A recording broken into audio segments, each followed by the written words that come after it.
Good afternoon, Interpersonal Communication class. Hope you're doing well today. This is Professor Barry Brennan, and today I'm going to talk to you about perception. This lecture will probably go into probably 3 parts. I don't know yet. We're going to see what happens, but it's probably going to go into 3 parts. And at some point, you'll also want to check out my lecture on expectancy violations theory. That's our theory for the week. So without further ado, let's get into it. We're going to go straight into the PowerPoint and talk about perception.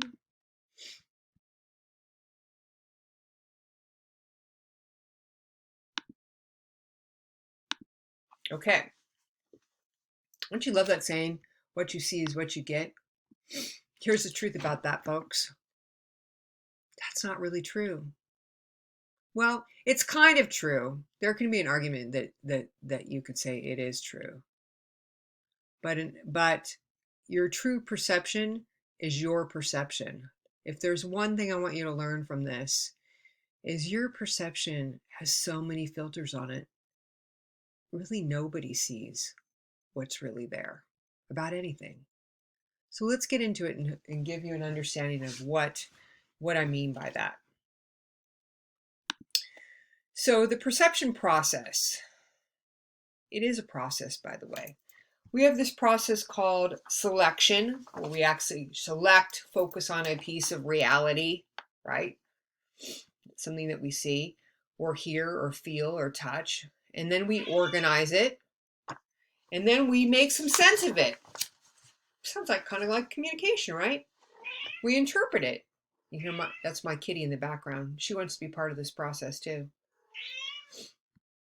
So here's a theory for you. Information processing theory. This is in your textbook. It seeks to explain the amount of information an individual can process at any given time. That's the purpose of this theory. We're not going to focus a lot on this theory. It's not the theory of the week, but it is something, so I can explain it further. It is in your textbook. So the purpose of this theory is to explain the amount of information, okay, any person can figure out or understand at any given time. That's the purpose of this theory. That's how that theory works. And then it basically says that every person stores about 5 to 9 chunks of information in short-term memory. Something really important to think about. So when you try to remember stuff, short-term memory is short-term memory for a reason. That's what normally we do. Maybe people do some more. And that those chunks include things like numbers, words, people's faces. Okay, so sometimes faces are attached to names. And some of us, like I'm a person, I remember faces really well. I'm really good at faces. I don't know why, but I'm good at faces that I've seen, and I really pick up on all the details of people's faces. What I'm not good at is necessarily placing the face where I met it at, like the person. I'm not so good at that, but I recognize a face. Once I've seen it once, I'll recognize it, and then I have to think about, how do I know that person, right? Is it a student? Is it someone I've met, I don't know, at work? Is it someone that I've met through organizations that I belong to? Who is that person? I have to think about it. And then I go through this whole selection, organization, interpretation process of trying to figure it out.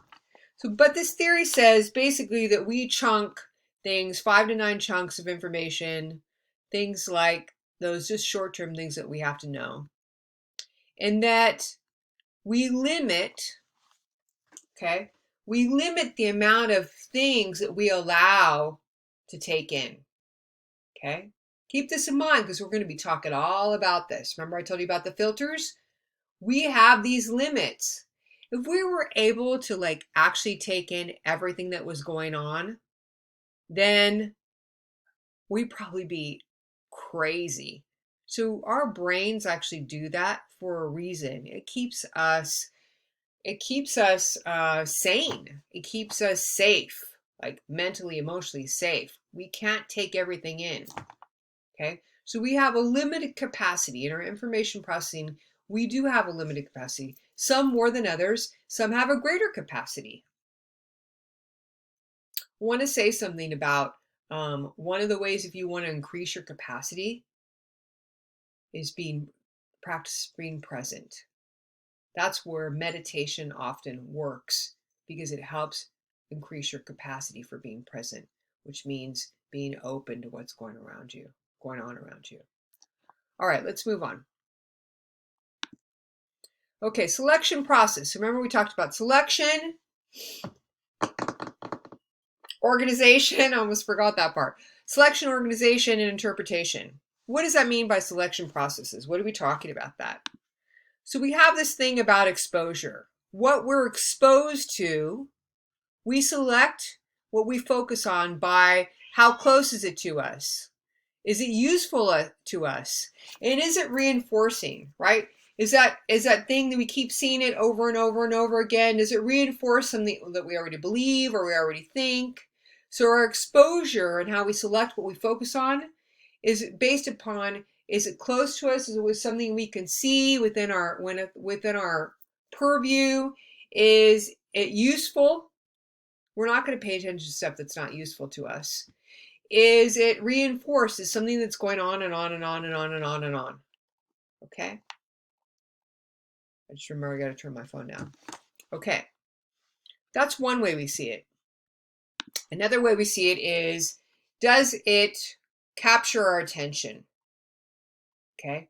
When we select something, it's some things that capture our attention are things that are new to us. That's what novelty means. Things that are new, something we've never seen before. We go, oh my God, did you see that? Something that has to do with size or something that's concrete, something that's actually material, not abstract, but something we can see, touch, feel, smell, taste. Okay, that's something that's concrete, something we can physically experience. That's what concrete means, okay? And is its size, usually something that's big, we're more likely to pay attention to something small. However, it could be something that's shiny.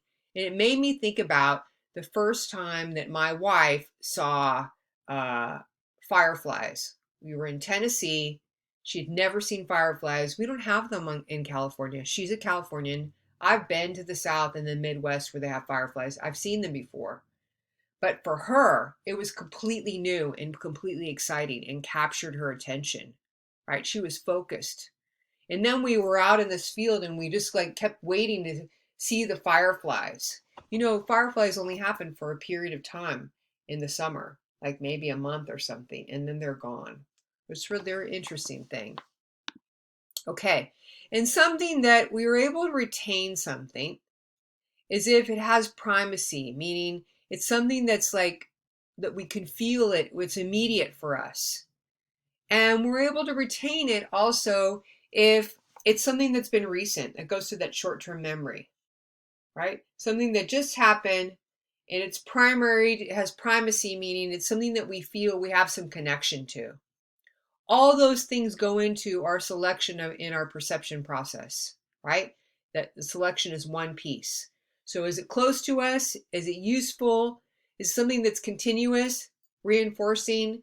Is it new, right? Is it big enough for us to experience? Is it something that we can experience, like physically? And does it have some kind of primacy? And is it recent? Is it something that happened? Can we remember it and feel it? All right.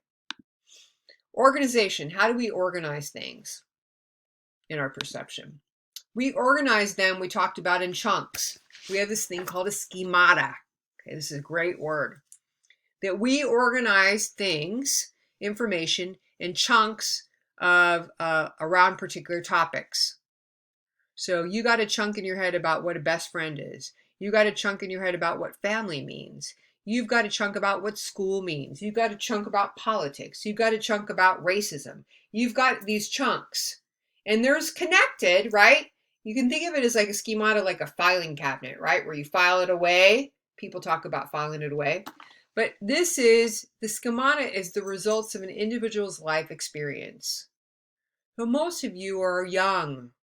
you've been on the planet 20, 25 years or less, right? So your life experience, you got 75 more years to go or 50 more years to go for the majority of you. And that information is part of your filing cabinet, all the stuff that's happened to you. The new information that you get as you go through life is going to influence how you organize and how you see and perceive your old information. This is absolutely true, folks. So I'm going to give you an example for me. When I was younger in my 20s, how I used to see my family, and I came from an alcoholic family where no one said they were alcoholic, but I knew that they were, and where there was alcohol abuse. And my feeling about that, I was very angry when I was young because I felt like I lost out on things. Now, that was my young person's attitude. I'm not saying I'm going to say I'm old, but I'm middle-aged. My middle-aged person's attitude is, I'm so thankful for the life that my parents gave me. That's a complete turnaround. But that's because I've lived enough years to see all the terrible things that never happened to me. But at the time, in my small little world that I had at the time, also with my lack of years on the planet, lack of life experience, I saw it that way. And it's not neither right or wrong. It just goes to the result of your life experience influences how you see old information. Okay. Prototypes. Attributes we assign to things or situations in our common experience become benchmarks. So this again, how we organize information. Okay. Things that, when we say benchmarks, it means that the experiences that we had about people or had in relationships, they become benchmarks for us. One, like, how do you know, let's say you're attracted to a certain kind of person, romantically attracted. And you find that if you've dated this kind of person, I don't know, 4 or 5 times, you start to see there are certain attributes that kind of person has. And they become benchmarks. So you could call them red flags. I'm making it in a negative way. Red flags in terms of that's your benchmark for knowing, this isn't going to work out. It's never worked out. Okay. Or it could be certain situations, right?